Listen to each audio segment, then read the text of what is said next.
Salut les moveurs, donc aujourd'hui on se retrouve pour une nouvelle vidéo. Et comme vous avez pu le voir juste avant, voilà. Donc mon cadre est peint. Donc je l'ai fait il y a une quinzaine de jours. Sauf que j'ai pas eu trop le temps de faire de vidéos ni de photos. Donc du coup il y a que maintenant que vous le savez. Bon, il y a des petites poussières quoi lors de la peinture qui sont venues coller un petit peu par endroits. Bon, c'est pas vraiment faut vraiment avoir le nez dessus pour les voir. Il n'y en a pas beaucoup non plus.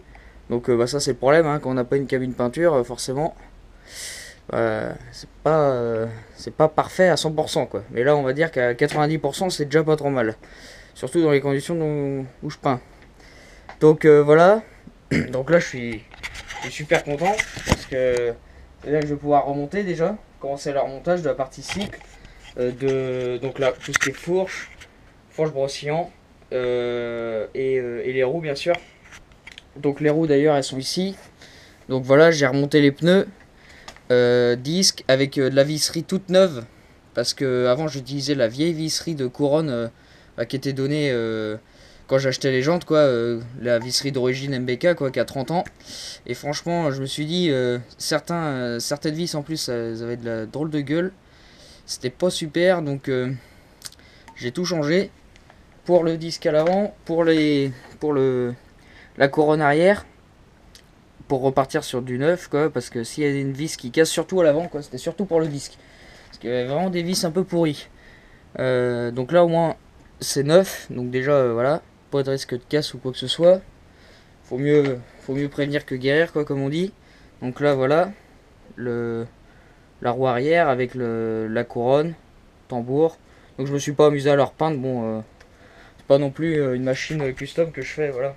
C'est une machine de course, faut que ça. Pas besoin d'aller dans les détails au niveau de la beauté quoi. C'est pas ça qui va me faire gagner de toute façon. Donc moi je suis hyper content là, je suis comme ça parce que je vais pouvoir me remonter ça tranquillement. Donc je vais prendre mon temps bien sûr parce que faut pas escader la peinture. Je vais peser mon cadre. Donc là je vais enlever bien sûr toutes mes, vous voyez les petites protections là. Donc ça c'est mon grand-père qui a fait ça là. Protection, ici il y a un CN block dedans et quand on serre du coup ça écarte et ça évite que, en fait c'était pour le sablage surtout, pour pas que le sable y rentre dans le réservoir.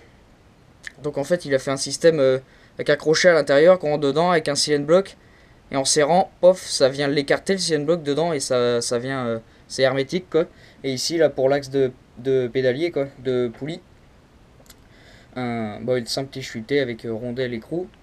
Donc ça c'est des détails mais bon au moins c'est pas mal, ça évite de vider le réservoir qui sera plein de sable autrement s'il n'y aurait pas ça, ou de mettre de la peinture dedans et puis là de peindre les portées un petit peu, ça fait pas terrible. Donc oui voilà, je vais couper la vidéo et je vais la reprendre, donc je vais remonter petit à petit avec vous. Parce que c'est mon but un peu de vous faire voir. Et donc tant que j'y pense aussi, normalement elle devait être vert kaki. Et en fait je l'ai peint en noir parce que je l'ai peinte en noir pardon. Parce que en fait au TGO ils ont changé tout le règlement et la catégorie où je voulais rouler de base production n'existe plus. Du coup je me retrouve avec des numéros blancs et un fond rouge. Donc du coup je voulais pas la peindre en rouge parce que rouge bon c'est moyen quoi. Enfin ça aurait pas fait propre. Et puis j'aime pas trop cette couleur. Enfin j'aime bien mais là ça aurait fait un peu trop rouge quoi. Le cadre tout en rouge ça aurait fait un peu lourd quoi. Et du coup ce qui va se passer c'est que tout va être peint en noir. Donc là le cadre je l'ai peint en noir, brillant. Les carénages vont être peints en noir. Donc d'ailleurs c'est les seules pièces qui me restent à peindre, c'est les carénages. Et, euh, et donc je vais les peindre en noir brillant également. Et du coup, j'ai une entreprise près de chez moi qui fait des autocollants et je vais leur demander qu'ils m'en fassent. D'ailleurs, j'aurai le numéro 2 parce que j'ai fait ma demande de numéro. Donc, pendant la saison 2017, j'aurai mon numéro 2. Ça, et aussi, j'ai fait mon inscription pour le CASM, le CASM là, pour rouler sur circuit. Donc, je vais le 18 février au Mans le passer. Donc, j'ai que la théorie à passer parce que j'ai mon BSR, donc pas besoin de pratique. Donc, la théorie, si j'ai bien compris, c'est un QCM de 40 questions. Donc, s'il y en a qui l'ont passé et qui regardent la vidéo, bah, qui me disent si c'est si c'est un peu dur ou pas. J'ai un dossier de 17 fiches à prendre quand même, à revoir au moins pour le jour J quoi. Donc s'il y en a qui l'ont passé, dites-moi si c'est compliqué ou pas. J'ai eu quelques échos déjà, apparemment ça n'a pas l'air... c'est plus une formalité qu'un examen. Donc bon, en tout cas j'ai quand même payé 50 € pour m'inscrire, donc j'espère l'avoir du premier coup. Ça me ferait... voilà. Et surtout pour repasser, il faut payer 35 €. Donc bon, ça va me pénaliser si je ne l'ai pas du premier coup. Mais bon, normalement ça devrait bien se passer. De toute façon je vais me préparer avant quand même, m'entraîner tout ça. Donc là du coup en gros niveau administratif je suis bon. Et une fois que j'ai passé ça et que je l'ai obtenu, je vais pouvoir m'obtenir une licence auprès du club qui est près de chez moi, MC Amorce 50. Et une fois que j'aurai obtenu une licence, après je peux m'inscrire à n'importe quelle course et courir. Donc en gros ça avance bien. Donc là je viens du peser avec mon pèse personne. Donc bon, on va dire que c'est relativement précis, ça va. Donc il fait 7,2 kg. Voilà, dans l'état qu'il est là, c'est-à-dire nu quoi. Il n'y a rien sans les bacs de direction, sans le robinet, sans rien. Vraiment, là il est vide. Voilà, un cadre tel quel. Donc 7,2 kg. Donc j'aurais dû le peser avant de mettre la barre et les pattes comme ça, mais bon, j'y avais pas pensé pour voir le poids que ça m'a rajouté. Bon, à mon avis, la barre, les petites pattes de fixation là et là, pour les arceaux de protection, ça a dû me rajouter peut-être 300-400 grammes quoi. Bon, c'est pas énorme non plus, donc voilà ce que je vous disais tout à l'heure. Le CN Block, donc là, voilà, là il a maté la tige filetée, comme ça dans ce sens-là, et quand on serrait, ben, ça venait écraser avec la grosse rondelle là, comme ça, le caoutchouc, et hop, ça venait bien appuyer, et comme ça je me retrouve avec pas de sable dedans. Et ici j'avais mis à la place du robinet une bague en laiton de plomberie avec un joint torique dedans ici. Comme ça, il n'y a rien qui passe, c'est bien hermétique. Donc voilà, donc là je l'ai remis là, j'ai mis ça pour pas esquinter la peinture. Vous voyez, j'ai déjà commencé à remonter ça. Les petites cuvettes là pour les roulements de fourche.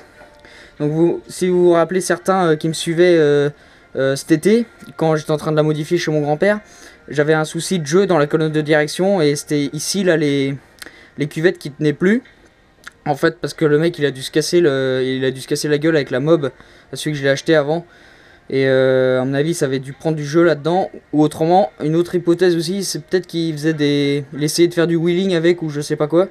Et du coup au ratterrissage souvent bah, c'est pas fait pour ça. Alors surtout qu'il n'y avait pas de barre de renfort, donc les colonnes bah, elles aiment pas trop ça quoi. Ça prend rapidement du jeu. Donc on avait rebombé les cuvettes là comme ça là. Et on avait refait ça et comme ça là ça tient impeccable. Donc c'est parce que mon grand-père il est chaudronnier, donc du coup il savait ce qu'il faisait quoi. En fait on l'avait mis un tube à l'intérieur et puis tout martelé tout autour, et en fait ça agrandissait le diamètre de la cuvette en fait. Et du coup ça rentrait en force. Et là maintenant vous voyez, ni en haut ni en bas, il n'y a plus aucun jeu. Donc c'est ce qu'il faut. Donc là du coup je vais m'attaquer à la... Regardez, là je vais vous donner une petite astuce. Là je suis en train de remonter un truc tout bête, la plaque des mines. Parce que dans le règlement il faut une plaque des mines, il faut un cadre avec sa plaque de mine. Donc bon voilà, c'est un peu con parce que vous me direz c'est une mob de circuit, après tout on s'en fout un peu. Bon bah, c'est le règlement, on est en France hein, donc voilà, les trucs bizarres. Bref. Là j'ai remis des rivets bien sûr du commerce classique. Et j'ai remarqué un truc. C'est qu'en fait les rivets derrière ils dépassent et beaucoup plus que ceux d'origine qui sont quasiment plats derrière. Et si vous voulez, si vous venez pas limer avec voilà, une petite fraise comme ça, avec un petit mandrin Dremel comme ça, ou une petite lime comme ça, et ben vu qu'il dépasse de trop, il va venir frotter contre votre tube de direction de fourche en fait. Et du coup vous allez l'esquinter, la direction va être dure et vous allez pas comprendre pourquoi, et vous allez pas réussir à la régler correctement en dureté. Et vous allez pas comprendre pourquoi. Et en fait c'est ça, c'est les petits bouts qui dépassent du rivet qui viennent racler contre la colonne de direction de la fourche. Et en plus ça l'esquinte bien. Donc un petit conseil, voilà, les rivets du commerce c'est pas exactement les mêmes que ceux d'origine. Donc du coup, voilà, à moins que vous trouvez ceux qui sont extra plats, mais un petit coup de lime voilà, avec une fraise. Et comme ça vous venez racler bien comme il faut. Pas non plus entièrement le rivet parce qu'autrement il va sauter, mais vraiment juste ce qu'il faut pour pas que ça touche la fourche. Donc là je viens de monter la fourche pour voir après l'image donc dérivée, pour voir si ça venait pas frotter contre la colonne de la fourche de direction. Et là, on n'entend rien. Rien du tout quand on tourne, donc ça veut dire que ça frotte pas, donc c'est impeccable. Je vais pouvoir la redémonter, enlever le phare et tout ce qui me sert à rien et la remettre bien comme il faut.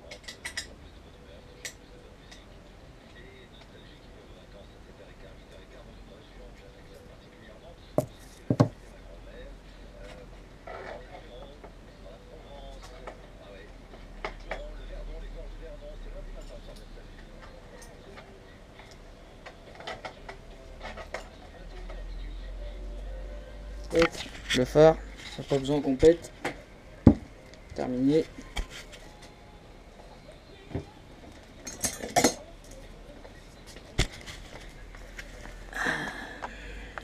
Et toc. Ronac, c'est fini aussi. Voilà. Toc. Mop chaud. Donc ça les pattes je vais les laisser parce que faut que je fasse les fixations de la tête de fourche et du coup je sais pas, peut-être que je vais m'en servir, donc en fait je sais pas, donc je les laisse, on sait jamais. Et en gros ça va être tout hein, pour l'instant. Toc. Donc ouais Ronac, regardez les anciennes vidéos, j'en avais parlé, donc on s'était bien amusé avec Nicolas. D'ailleurs on y retournera l'année prochaine si c'est encore fait, si ça se fait encore. Et par contre ça sera avec ça.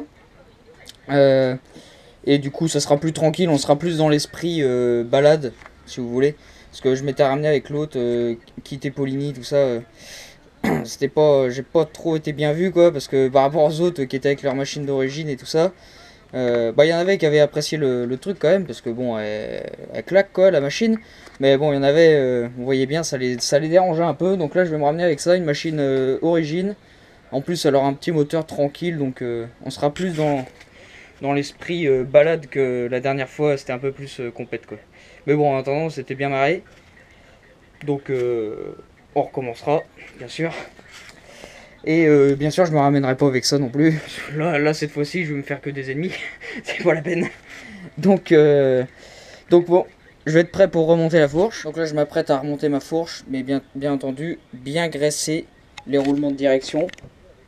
Donc avec de la graisse au lithium, là, comme vous voyez devant vous. Vous graissez au doigt comme ça. Hein. Bon, pas non plus une tonne, mais vraiment bien graissé. Donc pour préserver les roulements, éviter qu'ils rouillent. Et bien entendu, surtout, réduire les frottements et avoir une direction super lâche, super souple. Ça c'est vraiment important, avoir une direction sans aucune contrainte. Parce que c'est dangereux de une. Et après, si vous voulez mettre un verre en direction, comme ça vous réglez votre dureté comme vous voulez. Mais moi de toute façon je j'ai pas le droit d'en mettre un. Mais il faut quand même avoir une direction super lâche et souple. Pas de jeu, mais vraiment un truc libre, sans contrainte. Donc là, bon, j'ai les mains pleines de graisse, alors attendez. Hop, je mets le roulement là. Toc.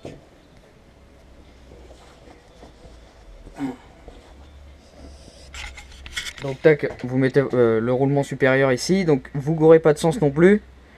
Côté conique, côté conique du roulement, vous le mettez côté conique de comment on appelle ça, de la cuvette de roulement. Voilà, vous le mettez pas à l'envers parce que lors du serrage ils vont s'écraser, les billes vont se barrer et c'est mort.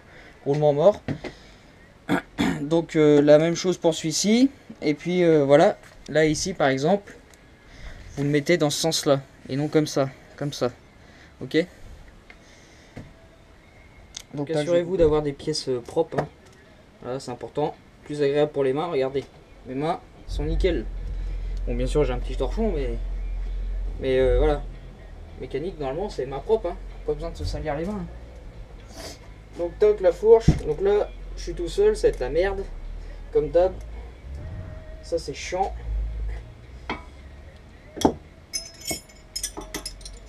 Toc. Donc, hop.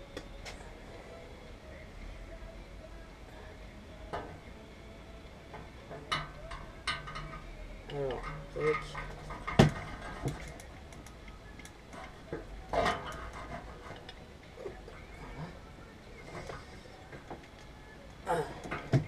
Alors je l'ai pesé aussi la fourche. Donc elle fait exactement 6200 grammes. Et le T de fourche supérieur pèse 453 grammes. Donc ça veut dire que la fourche, elle est seulement 500 grammes plus légère que le cadre quand il est nu. Donc c'est quand même pas mal. Pour une fourche, elle est assez lourde. Hein. Donc bien sûr avec l'étrier, le... comment on appelle ça, le tuyau là, de frein là, la durite, guidon, poignée, etc. Donc seulement 500 grammes plus légère que le cadre nu. Donc cela montre que c'est assez lourd quand même. Donc voilà. Donc là j'ai enquillé comme ça, donc là bon, c'est un peu instable. Là ce que je vais faire c'est je vais la descendre comme ça, normalement elle va tenir à plat. Et puis je vais pouvoir remonter le reste. Donc là ça va être encore plus chaud parce que là du coup en gros elle fait à peu près 12 kg là. Déjà. Alors en fait vous allez me demander pourquoi je pèse mes pièces. Donc tout d'abord parce que la mob faut qu'elle fasse 40 kg minimum dans le règlement. J'ai pas peur, les 40 kg elle va les faire. Mais mon objectif, ce que j'aimerais atteindre, c'est qu'elle dépasse pas ces 40 kg. Elle fasse 40 kg pile ou peut-être un peu plus. À mon avis elle fera beaucoup plus. Mais c'est pas grave, même si elle fait beaucoup plus, mettons même si elle fait 50 kg. Par la suite, vu que je pèse mes pièces une par une, ça me permet de savoir sur quoi je vais pouvoir travailler pour gagner du poids si vous voulez. Parce que peser la mob entière, assemblée, c'est bien, c'est une chose. Mais le problème c'est qu'on sait pas telle pièce pèse combien de grammes ou de kilos. Et si vous voulez, on sait pas sur quoi travailler après pour gagner du poids. Donc c'est important, je trouve, de peser pièce par pièce. Voilà, donc le trépied, hop, par terre, on n'a plus besoin. Alors c'est un trépied de pêche pour aller à la pêche, mais en attendant moi je fais plus de pêche, mais par contre il m'aura bien servi. Toc. Donc ça c'est pas mal, recycler les objets. Donc voilà, là ça commence à prendre de la gueule hein. Wow. Non, qu'est-ce que vous en pensez? Dites dans les commentaires hein, franchement ça pète un peu quand même. En tout cas moi je suis content, ça c'est sûr, c'est déjà bien.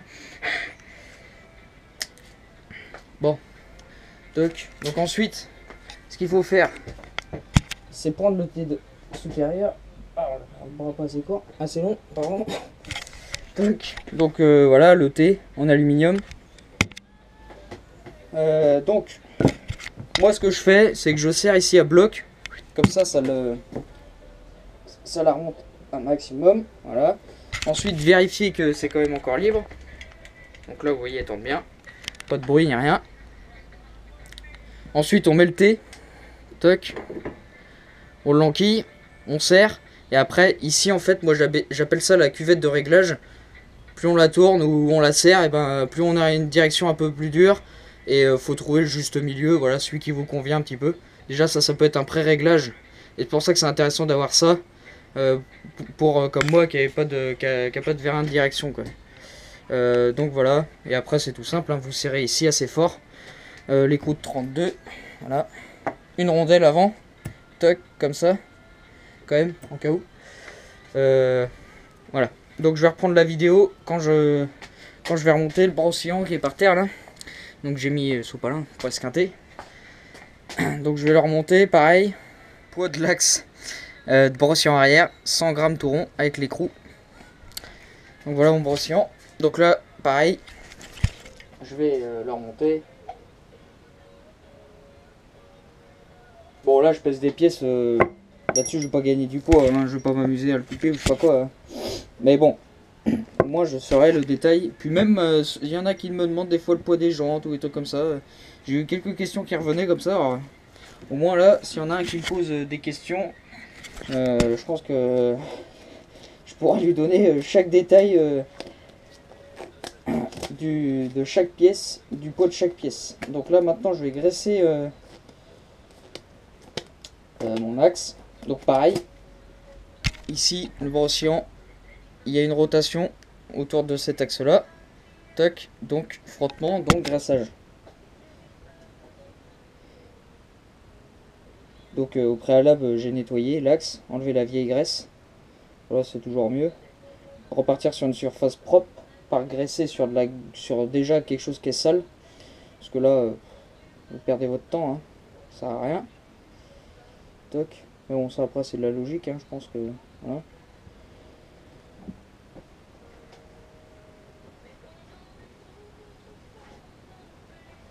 Toc. Donc, ensuite, je me suis bien les mains. Hop. Toc.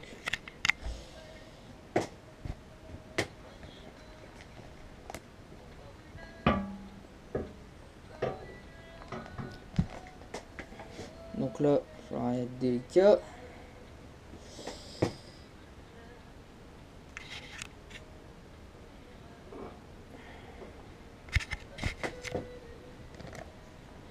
Toc. Alors attendez.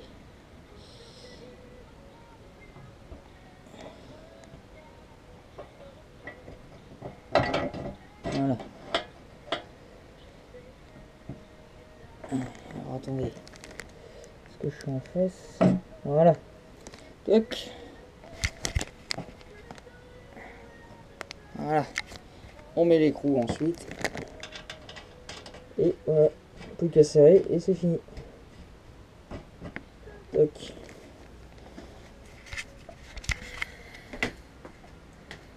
Eh ben. Aujourd'hui j'aurais pas fait grand chose. Mais du coup, le temps de peser les pièces. Et vu que je fais vachement gaffe 10 fois plus que d'habitude parce que faut pas escater la peinture, donc ça me prend un max de temps du coup de remonter ça.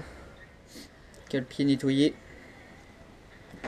d'origine MBK, droite gauche, visserie neuve en inox, on repart sur du neuf. Donc cale-pied, je viens de noter, ça intéresse des gens, 133 grammes la paire. Et les vis de cale-pied pour moi ça fera 49 grammes. Ce que je voulais dire, oui, donc pour ceux qui se posent la question, les vis inox, pourquoi? Tout simplement parce que c'est pour éviter la rouille, tout simplement. C'est la seule raison pourquoi j'ai choisi ces vis inox. Et aussi je voulais les choisir au niveau du poids en fait pour savoir s'ils étaient plus légers que des vis acier. Et en fait non, on gagne rien du tout. Elles pèsent le même poids, c'est-à-dire mettons une vis comme ça, l'équivalent en acier c'est kiff kiff, pareil.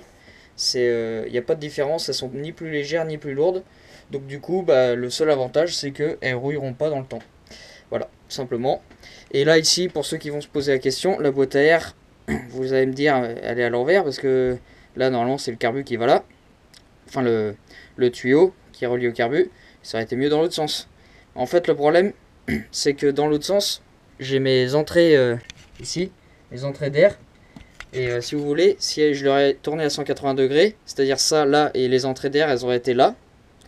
Le problème c'est que elles auraient été dans le sens de la marche de la machine. Et l'air, elle se serait engouffrée dans la boîte à air. Et le problème c'est que ça aurait pas été aspiré, mais l'air aurait été propulsé dans la boîte à air. Et en roulant, et ben, le réglage carbu est complètement à côté de la plaque. Et du coup le carbu est impossible à régler.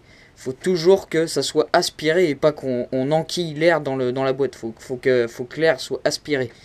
Donc du coup j'ai pas eu le choix de la mettre à l'envers. Et du coup bah, mon tuyau il va faire ça, il va passer par là et il va revenir derrière là.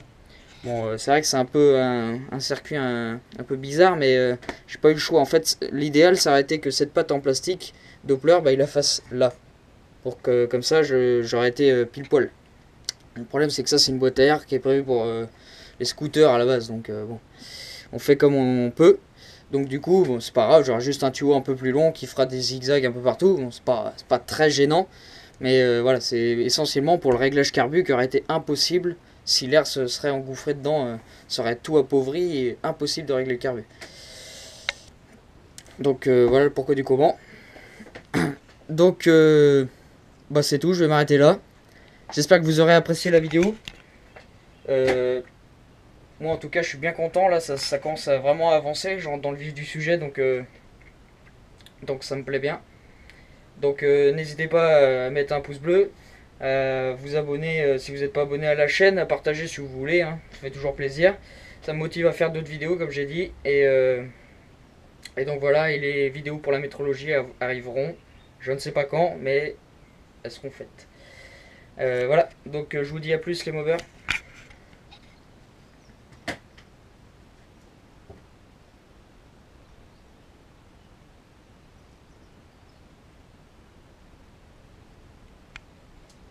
Là je suis en train de remonter mes roues sur le cadre là, donc là j'y vais vraiment progressivement. Surtout derrière là on peut pas les l'enquiller comme ça. On est obligé d'enlever tout l'axe de la roue arrière parce que il n'y a pas de fente ici comme sur les autres brossillons. Voilà. Donc du coup c'est vraiment galère tout seul à enquiller l'axe, tenir le tambour, la machine, la roue, enfin bref, vous voyez. Donc du coup là je mets des chiffons comme ça pour pas escarter. Parce que le trépied de toute façon faudra que je leur peigne. Et je ferai des trucs en mousse pour protéger quand on vient mettre la mob dessus quoi. Éviter d'esquinter la peinture. Donc là je suis en train de... Je vais mettre ma roue avant.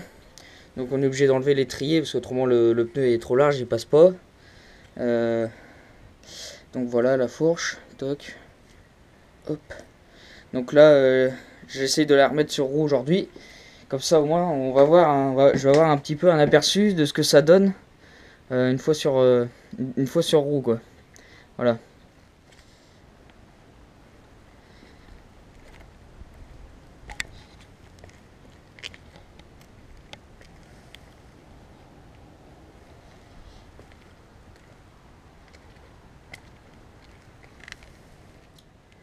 Donc voilà, vous l'avez vu là un petit peu dehors, la mob. Donc ça rend plutôt bien là pour l'instant.